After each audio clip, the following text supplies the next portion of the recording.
I want you to think about something. When two people experience the same exact stressful situation, they don't always respond the same way. One person might get angry, and another person leaves the room. Another starts apologizing. Another starts explaining. Maybe someone else completely shuts down.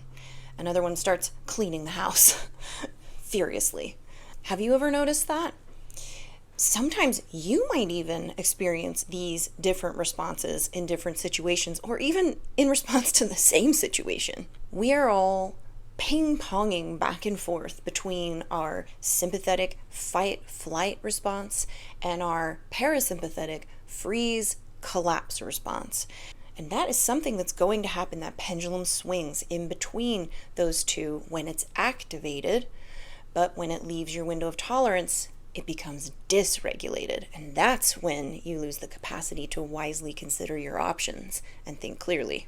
So remember, your nervous system has that one primary goal that we've been talking about, and that is protection. It's not trying to figure out what's true. It's not even trying to figure out what makes you happy. It's just trying to make sure you survive. And there isn't just one way to protect yourself. There are many. Your nervous system learned which ones worked best in your life based on your surroundings and your own innate skills. So let's talk about these different responses. On your sympathetic side of your nervous system, the mobilization, active part of our system, this is usually the side of our system that we activate into first, which is fight. And fight doesn't necessarily imply physical aggression.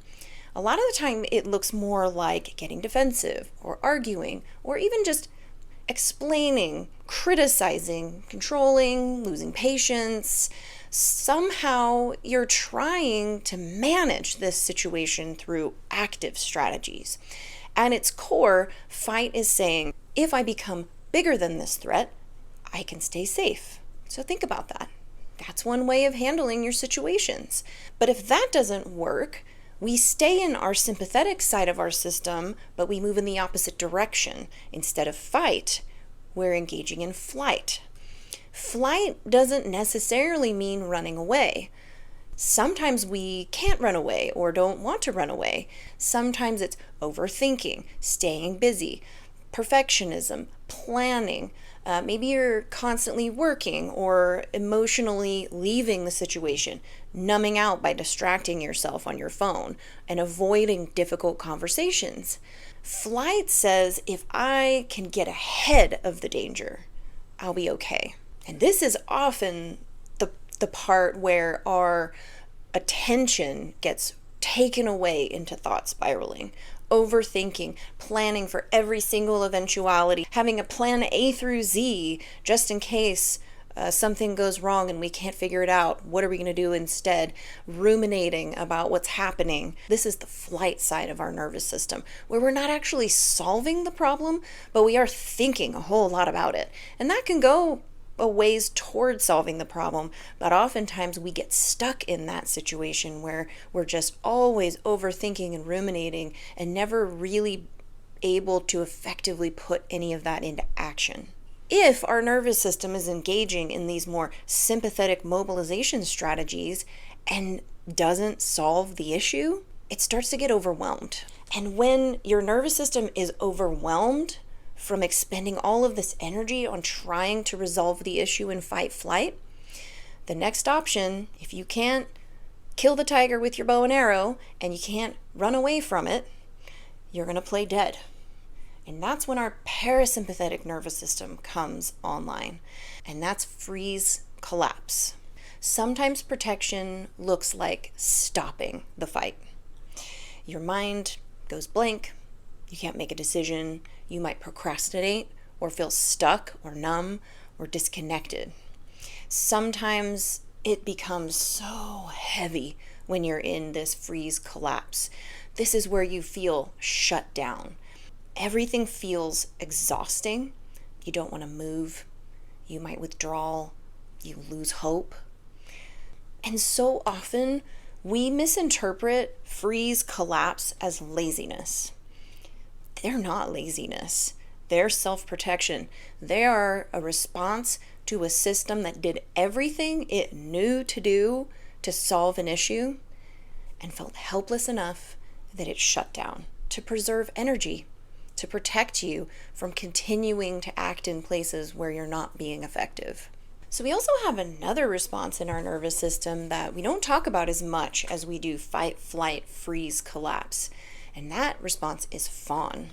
So remember how we talked about these two sides of our nervous system and the pendulum that swings in the middle.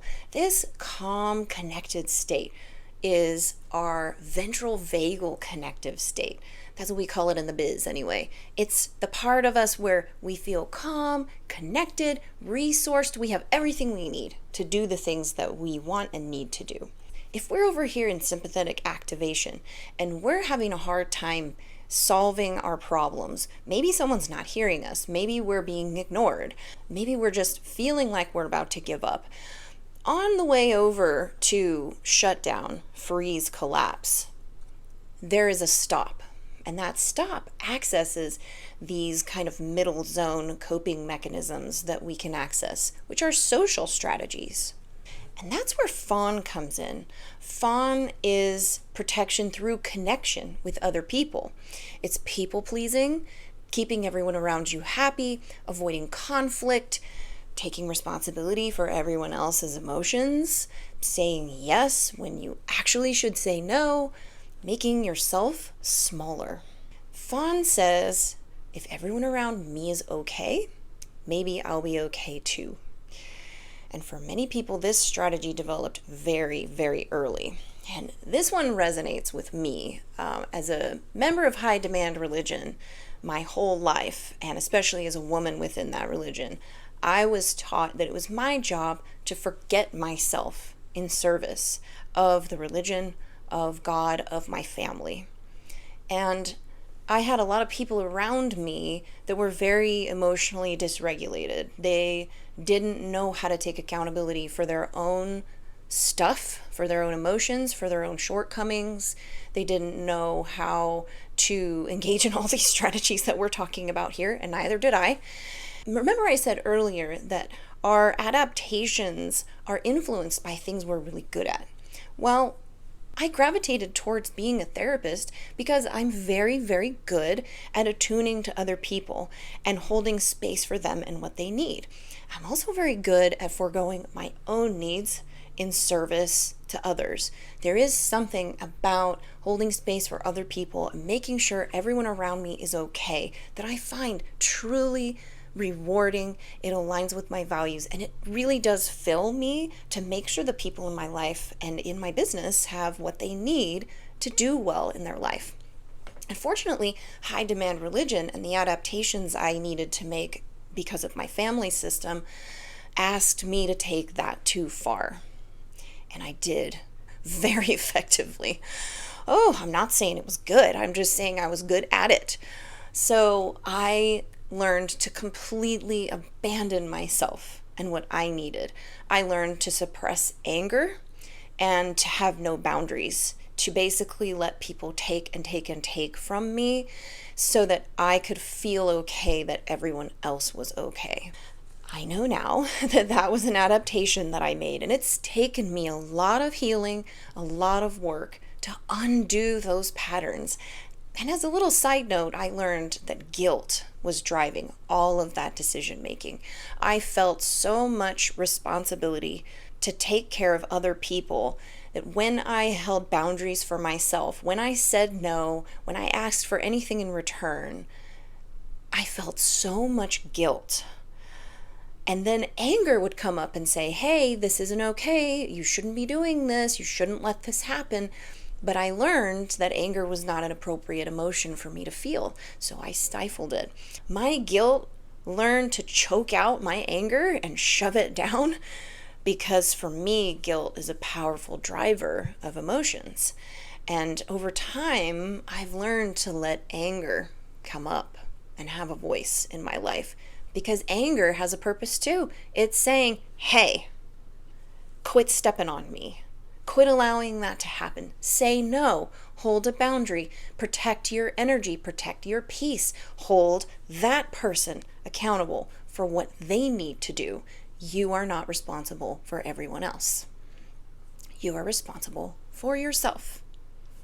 There is an end to what you can give. There is an end to what you should allow to happen to you. For me, that's been a big part of my journey. And part of my journey out of that has been allowing those emotions to surface, learning to sit with them in awareness and compassion, to label them and do nothing about them while I'm dysregulated, but to sit with them, breathe through them, meditate through them, regulate my nervous system back to calm so that my wise decision making can come back online. And then and only then can I come to the other side of that emotion and decide what needs to be done about it. 9 times out of 10, nothing needs to be done. Most of the time, I find that all of the things that I want to do when I'm dysregulated, if I pause, breathe, label my emotions, sit with them in consciousness, get to the other side of that wave of emotion by riding on that surfboard, I realize I need to do nothing about it because the situation is out of my hands, or it's not my responsibility to deal with, or it's something that I need to work on within myself rather than putting it out on somebody else. Let me tell you how many second arrows that has saved me from. None of these responses are necessarily bad. They're all intelligent, adaptive responses that developed because at some point in your life, they worked. You didn't know what else to do, so you reached for the nearest coping mechanism you had that you were also the best at, that also influenced your environment the most. So the question isn't, how do I get rid of them? The question is, when does my nervous system reach for them? And do I still need them in the same way today, or even just in this moment? And that's a very different question to ask yourself. It's one that creates hope and it creates change within yourself and in your life. If you remember one thing today, fight, flight, freeze, fawn, collapse, none of them are character flaws. They're not even your personality or your identity. They're just protective responses. They're telling us something important, not about who you are, but about where you've been and what your nervous system believes it needs. When we understand this about ourselves, we can stop fighting with ourselves and with what's happening in our lives, and we can begin helping ourselves learn something new.